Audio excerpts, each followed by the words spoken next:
Welcome to the Old Time Radio Westerns. I'm your host, Andrew Rhines, and let's get into this episode. This episode is going to be Western Stories. And we're going to do a series called Death Valley Days. Now, it was very big on radio, but there's only 5 episodes that are surviving, and it was huge on TV. It's an anthology series that features true life stories of the American Old West. Let's get into this episode. This episode's original air date is June 16th, 1939, and the title is Shoo Fly. Hope you enjoy, and again, thanks for listening. Shoo Fly.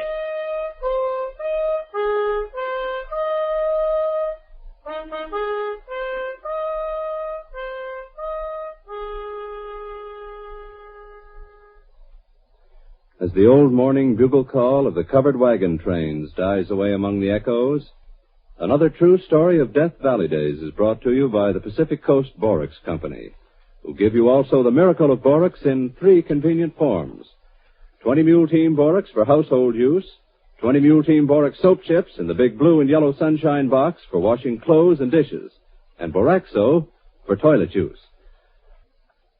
And now for the old ranger and his evening's yarn, which has the extraordinary title of Shoo Fly. Well, the title's no more extraordinary than the woman herself.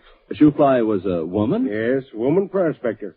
Well. Now I've come across plenty of women prospectors in my time. Some of them I've already told you about. Now, there was Happy Days of Goldfield, remember? Yeah. Went on that glorious junket at the age of 80, hopping freights clear across the continent and back. Yes, I remember. And Silver Susie, that operated a mine at Cerro Gordo for years and years in order to put her children through school and college. And Ma Riggs and Hard Pan Hattie and, I've known a bunch of them in the desert around Death Valley.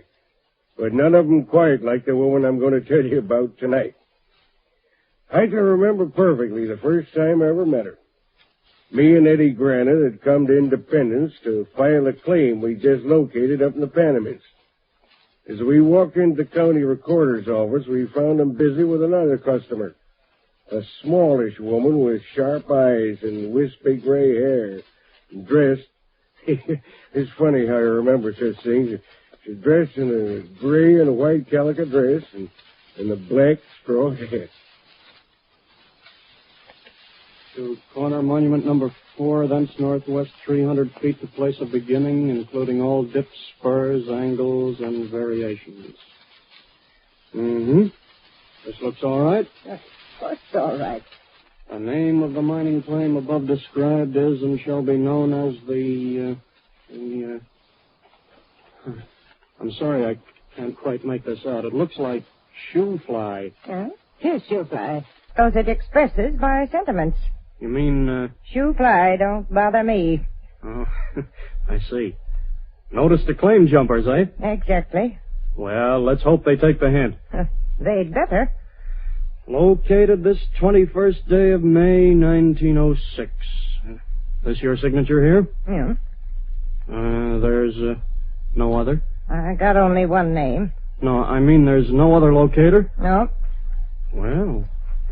Law don't call for more than one, does it? Oh, no. No, of course not. Then why'd you act so surprised? Well, you see, you're being a woman, I thought... Plenty of women locate claims. Well, they generally have partners, though. Men partners. Yep. More fools, they. Maybe. Yep. What do I owe you? Recorder's fee is $1. All right. Here you are. Now, you understand about assessment work. State law calls for $100 worth each year to be... I know all about that. All right. Just wanted to make sure. Folks have been known to lose legal right to a claim because they didn't do the necessary development work or... Don't worry. I won't be losing my rights to this claim. I hope not. And now, give me my change, will you? In a hurry. Well, let's see. You handed me a 5. Yeah? And here's 1, 2, 3, 4 you get back. Haven't you got any real money? Why, that's... No, I don't like that Los Angeles paper. I want silver. All right, ma'am, whatever you say. Here you are. 1, 2, 3, 4. Yeah, that's better. Surprised she didn't bite him to make sure they was bona fide. Maybe she ain't got any teeth. What's that? Nothing, ma'am. I was just talking to my partner here. Oh. Oh, hello, Eddie. Hello, Ranger. Didn't recognize you. Hello, Jim. Howdy. I'll be with you boys in a minute. Just as soon as this lady is through. I'm through now. Good day. Good day, madam. And good luck to the Shoo fly. Shoo fly, don't bother me. Shoo fly, don't bother me. Shoo fly, don't bother me. I belong to Company G. Gosh, what a charter. Hey, who is she, Jim? I don't know. I never saw her before today. If you never see her again, it'll be too soon, huh? Well, I know two desert rats I am glad to see. Where you fellas been all this time? Oh, scratching around. Did you find anything? Would we be here if we hadn't? Hey, you sound like old Shoo fly. Hey, now, you look here. What have you located this time, boys? The lost gun site? Maybe. It's silver, anyhow. And in the Panamints. Here's a copy of the location notice. Oh, let's see it. Uh-huh. Notice hereby given to the undersigned of located 1,500 feet by 600 feet, vein situated between Tuber Canyon and Wild Rose Canyon in the Panamint Mining District. Wow. That's a funny thing. What is? Why, that's the same locality as where she just located her claim. Who? That woman who was just in here. You mean that... Old Shoo fly? Yes, sir. Well, I'll be darned. Are you sure? Well, here's the location notice she filed. Let me see. See? Situated south of Wild Rose Canyon. And north of Tuber Canyon. Now, that can't be any place but between the two. No. You're right. Neighbors, eh? Well, that'll make it nice. I don't think. Well, if we run out of butter and eggs, well, we can borrow from her. If we get lonesome evenings, why, Remember the lady's sentiments, boys. Shoo fly, don't bother me. Shoo fly, don't bother me. Shoo fly, don't bother me. I belong to Company G. Shoo fly, don't bother me. Shoo fly, don't bother me. Shoo fly, don't bother me. I belong to Company G. Well, the hot weather set in about then, and Eddie and me quit the desert for several months. The time we was ready to go back and start work on our claim, we'd forgot all about our Shoo fly neighbor till we was part way up the canyon. Hello. What's the matter? Look at that. Huh? Where? That sign. Private property. Keep off. No trespassing. Penal code provision. Well, can you beat that? That ain't all neither. Look. A chain across the trail. Yeah. Just in case you can't read. Well, who in tarnation did that? Whoever it is ain't got no right to put a barrier up across this canyon. How do they think we're going to get up there to our property? No trespassing. Penal code provisions under section 587 to 625. Is that a threat, do you reckon? It'll take more than that to scare me. Get up, Jerry. Wait a minute, Eddie. What are you going to do? Well, right under it. Well, that's pretty low now. I don't think you can negotiate, not unless you unpack. Well, then we'll take it down. Is it padlocked? No. Good. Well, I'll unfasten it and you can drive the burros through. You'll do nothing of the kind.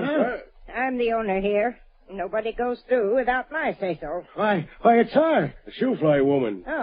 Oh, you know me, huh? Well, yes, of course. We was in the county recorder's office the same time you was, last June. And he blabbed to you, did he? No, certainly not. Well, we couldn't help overhearing the name of your claim, though. And its location and a few other important things. Well, we did... And now you come snooping around to see what I got. Oh, not at all, ma'am. Well, you won't have a chance to see nothing, because I'm letting nobody pass this chain. Yeah, but, madam... And if you try to force your way past, you'll get this. Hey, wait a minute. A gun. Yeah, loaded, too, and I'm a good shot. Well, now, listen, ma'am. You heard what I said. We're good. Go on, vamoose. Well, let me explain. No back talk now. We ain't trespassers. No. No. Huh. Didn't look like it taking down that chain. We got a claim further up the canyon. Now, if you don't believe it, we'll show you the records. Yeah, we're on our way up there now. Not by this trail, you ain't. Yeah, but we... And that's final. Well, this is the only direct trail, ma'am. Yeah, to get up there from the other side, we'd have to go away to Heck and back. Yeah, that's your funeral. Well, now, surely you wouldn't put us to all that time and trouble, ma'am. You see that chain, don't you? Well, yes, but... And you see that sign? Sure. And you see this gun. I don't know how I can make it any plainer to you, Unless I... Hey, be careful. Hey, what do you mean shooting at us like that? That's your starting signal. You... And you turn your outfit around and start down this trail, do you hear? And if you ain't on your way by the time I count 10, I'll shoot again. And this time I'll take good aim. But... 1, 2... Why, you... 3... Come on, Eddie, come on. There's no use arguing with us. The old she-devil. Turn around, Kate. Turn around. Down we go. 7... 8...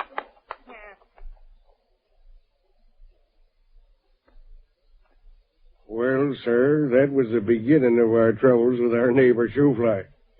Not only did we have to take a long, roundabout, difficult trail back and forth to our property, but whenever she got so much as a glimpse of us, she'd come stalking around with that gun of hers, taking occasional pot shots at us just to kind of remind us that she was still there.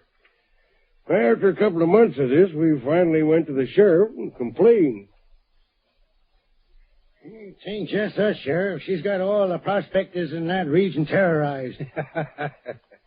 You can laugh if you want to, but... So one poor old woman's got you all you tough desert rats terrorized. Well, I'm surprised at you. Maybe terrorize is putting it a little bit too strong. Yeah, she's giving us all the willies anyway. Well, that's a fact, Sheriff. To say nothing of the inconvenience she's caused us. Yeah, she's got an idea we're trying to jump her claim. Whereas she's really the one who's claiming something that don't belong to her. What do you mean? Why, her property don't take in that canyon trail. Well, the boundary runs about 25 feet to the east of it. Are you sure? Absolutely. We've seen the location notice over at the recorder's office. Well, have you explained this to her? Explained? Heck, we can't get within shouting distance of her without having her take a shot at us. Crazy, most likely. She ain't crazy. She's just ornery. In any case, ain't no use arguing with her. Well, I'll go up and talk turkey to her. Good. Hey, you best take a posse with you, Sheriff. I reckon I can tackle her single-handed. Hey, you don't know Shoofly. Tell me, is she there most of the time? All the time. Every minute of the day and night. She never leaves the place. Yeah. Who's working the ground for her? I don't know. We never got close enough to see. It's my guess she's doing the work herself. What makes you think so? Well, of course, I don't know who she'd ever find who'd be willing to work for her. Hey, old porcupine. Well, now, Sheriff, if she is doing it herself, she ain't getting very far. Her eyes are never off that trail for long. Well, you leave her to me. I'll go up there and talk to her. If she don't shoot you first. By George, she has got you terrorized. Now, let's see. You say this property of hers is between Wild Road and Super Canyon. And so, a few days later, the sheriff started out from Independence, eastward across the Argus Range, and up into the Panamints. He found Shoofly looking for all the world like somebody's nice old grandmother, sitting in a rocking chair knitting in front of her cabin. In her lap, though, under the knitting, lay a gun which she reached for as he rode up.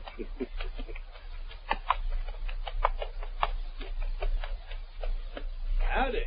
You can't get up the canyon this way, stranger. This is private property. The Shoofly, if I'm not mistaken. Right. You're the owner? I am. And you're the person I come to see. Shoofly ain't for sale, mister. I'm hanging on to it, so you can turn right around and go back where you come from. I'm not interested in buying your mine. Well, then what do you want? I happen to be the sheriff of Inyo County. Oh, well, you can't scare me. No, I understand you're not exactly the timid type. Been hearing complaints about you lately from some of our citizens. Seems you're not behaving in a very friendly fashion towards you. Just get my property against claim jumpers. Nobody's trying to jump your claim, ma'am. They would if I give them half a chance. They think just 'cause I'm a woman and an old woman, they can walk right onto my ground. If you're talking about the trail up the canyon, that don't belong to you. You see that sign, don't you? Yeah, sure. But that still don't make it yours. Your claim don't come within 25 feet of that trail. Why, listen, I located I it. know exactly what you located. Got the papers right here in my pocket. Oh, You've got to take that chain down from across the trail and let folks by. I'll do nothing of the That's a kind. public right-of-way, and you can't block it. Well, Either you take that chain down, or I'll take you along with me back to Independence. Why, you can't do that. Oh, yes, I can. I'm the sheriff of this here county, and I can arrest you and lock you up for 30 days or 60 days or whatever length of time the judge decides would be good for you. You're in league with them claim jumpers, I know. They want to get me away from here so they can take possession of the shoe fly. Now you're talking nonsense. Come on, let's see you take that chain down. I don't like to arrest ladies, but if I have to... all right, I'll take it down. Good. Sign's going to stay where it is, though. I have no objection to that. Well, go ahead. Chain padlocked. I don't know if I can find the key. I'll wait till you do. I think maybe Ah Sing's got it. Who's Ah Sing? Man who works for me. Oh, Chinaman, huh? Yeah. Where is he? He went down this morning with a load of ore. He won't be back till tomorrow sometime. Oh? Well, then I might as well make myself comfortable. You gonna wait? Yep. Not gonna budge till I see that chain down. He might have left the key in the cabin. Or, it just might even be in your own pocket. Eh? Well, no harm in looking anyway. Yeah, I thought so. Well, let me have it. I'll do the unlocking myself. Yeah, just as you say. Only be quick about it. I've got to get back to Independence today.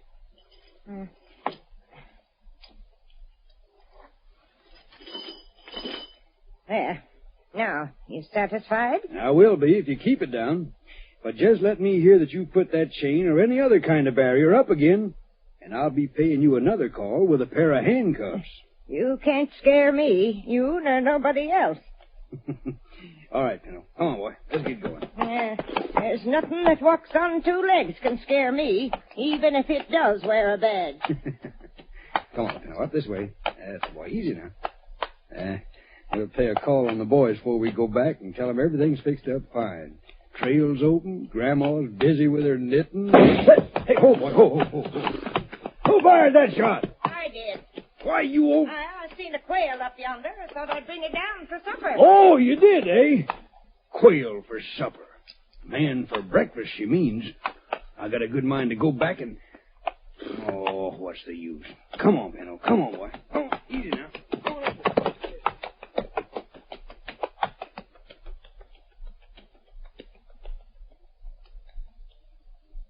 When the sheriff told us he'd put the fear of the law into old Shoofly, we had our doubts. And we soon found our doubts was justified. She didn't put the chain up again across the trail, but... It might just as well be there, Sheriff, for all we can get by. Why, she sits there in that rocking chair of hers and pops away at us with her gun if we so much as come within hailing distance. Oh, she don't ever hit you, though. 'Cause we duck. Oh, she wouldn't hit you anyway. It's just a gesture, this shooting. Why, she done the same thing to me the time I was up there. Oh, he didn't tell us about that. Well, wasn't worth mentioning. Shot at you, did she? Well, she said she was aiming at a quail. And you let her get away with it? You're a fine sheriff. Why didn't you arrest her and throw her in jail? Well, Yeah, 'cause she's got him buffaloed like all the rest of us. no such thing. Then go and arrest her now. I would if I... Oh, I know there'd be an if. Now, listen, fellers, I'll admit this shoe fly woman's an annoyance. Annoyance? She's a menace. Now, Eddie, come. Well, she really is a public nuisance, Sheriff. Well, we can't work our claim like it ought to be worked with her around. Yeah, she's driving everybody away from there. Well, I'd like to do something about it, and I will when I get the time to go over there again. But you see, right now, I got some important business to attend to that it just can't be put off. In the opposite direction, I suppose. Up in Montana. Huh? Montana? Mm-hmm. Just got word this morning they caught the leader of the Bruce gang. You know, the fellers who robbed the First National. Sure. And they're holding him in Butte. Well, when are you leaving? Right away. And that means you'll be away a couple of weeks. Most likely. Gosh. When I get back, though, I'll do something about your friend Shoofly. I promise you. I'll go up there and tell her where to head in.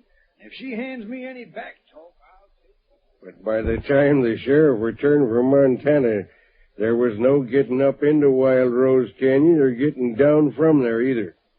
The first storm of the winter set in, and a bad one it was, too. For almost a week it snowed, and the wind blowed a gale. All we could do, Eddie and me, was to plug up the chinks in our cabin and thank our lucky stars we'd laid in a good supply of wood to keep us from freezing to death. Even after the storm had cleared, the drifts were so deep that it was just about impossible to break any kind of a trail. So you can imagine our surprise one day as we were sitting playing checkers on an improvised checkerboard with the pieces of ore for men.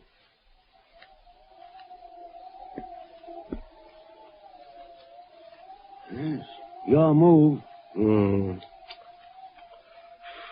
Well, now, let me study this situation for a minute. Now, wait a minute. Now, if I move this feller, he'll jump me. Uh-huh.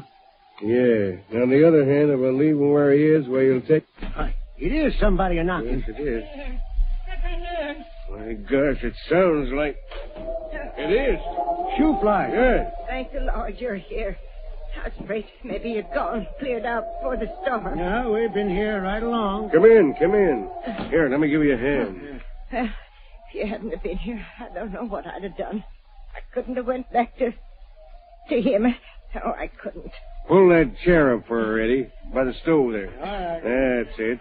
She's half frozen. Oh, it ain't the cold that's making me shiver. It's... Yeah, how about some whiskey? No. Yeah, you'd better. No. It'll do you good, ma'am. That'll warm you up. Yeah, put new life into you. Didn't do him no good. He just turned bluer and bluer. Who? I'll sing. Who? I'll sing. Chinaman is working for me. Did you ever see a Chinaman turn blue, mister? Well, it ain't blue exactly. It's green. Yellow and blue, that makes green, don't it? Well, what are you talking about? I'll sing. Well, is he sick? Dead. What? Dead? Yep. When? Where? Oh, 4 or 5 days ago. Last Tuesday, I think it was. Over at your place? Yep. Gosh. Yeah. What was the matter with him? I don't know. He took bad all of a sudden with pains. I brought him into the shack and done everything I could for him, but he just got bluer and bluer. Then he had a convulsion and he died. Good Lord. Where is he now?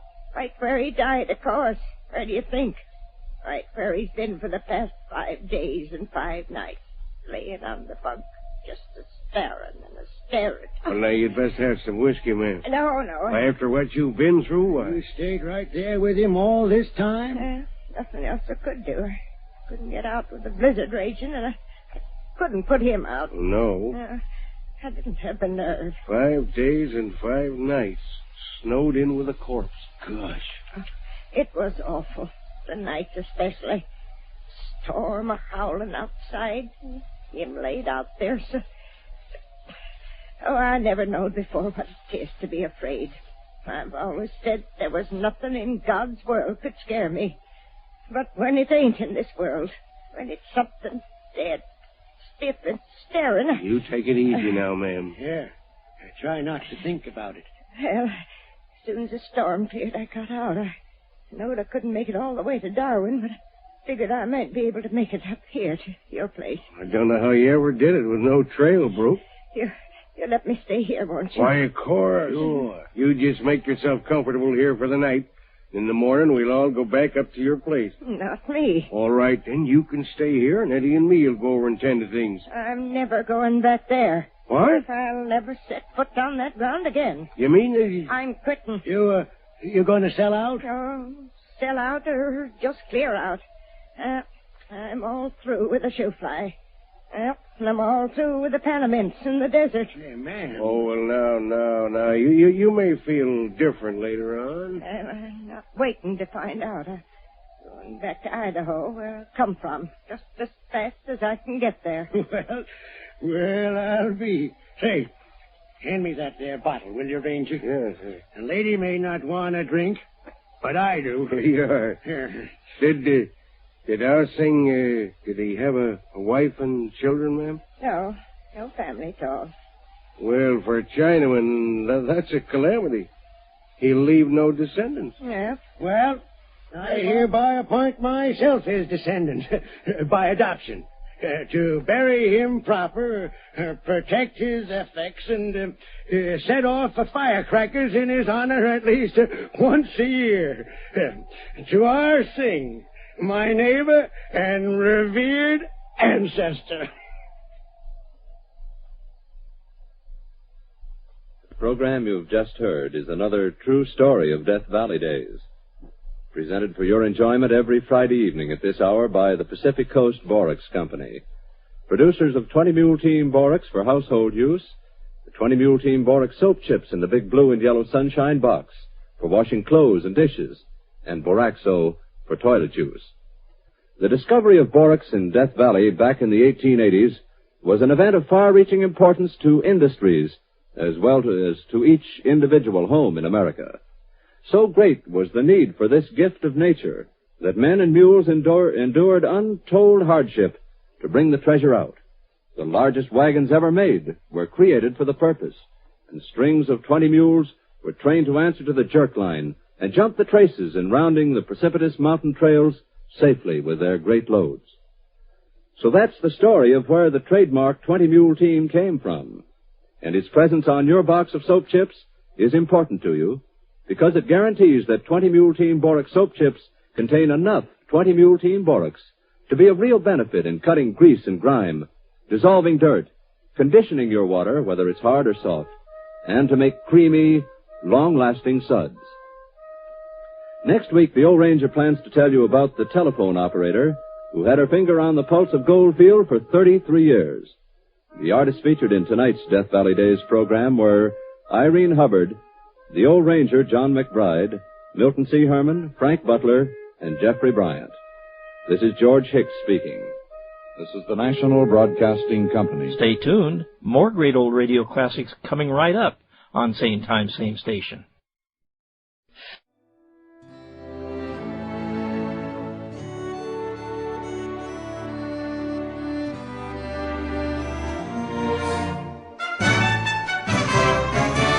This has been a presentation of OTRWesterns.com, and we hope you enjoyed. Please take some time to like and rate our shows in your favorite podcast application. Follow us on Facebook by going to OTRWesterns.com/Facebook.